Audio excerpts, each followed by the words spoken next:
Hello guys, কি খবর? আশা করি আপনারা সকলে ভালো। আজকের এই ভিডিওতে নতুন আর একটু কথা নিয়ে এলাম। আজকে আপনাদের একটা গল্প শোনাবো, গল্পটা শুনতে থাকুন।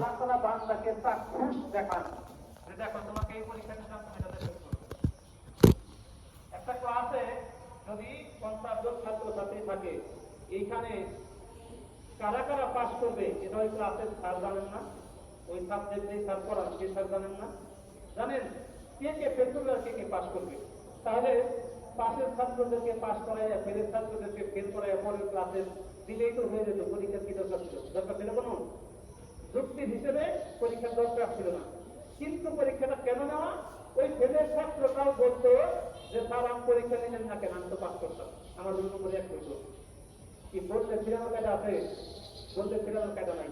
আল্লাহ তাআলা যখন বান্দাদেরকে পরীক্ষা নিবেন, পরীক্ষা এই জন্যই যে তোমার পরীক্ষায় তুমি ফেল করছো, এটা সে যেন আগে থেকেই জানা থাকে তার যে আল্লাহর যে হুকুম ছিল আমার মতো 5 ওয়াক্ত নামাজ প্রতিদিনের পরীক্ষা, আমি তো এই পরীক্ষায় ফেল, এর জন্য যে আমি জাহান্নামী, এটা যেন আল্লাহ তাআলা প্রমাণ দিতে না হয়। এটা বোঝানোর জন্য আল্লাহ কি করছেন?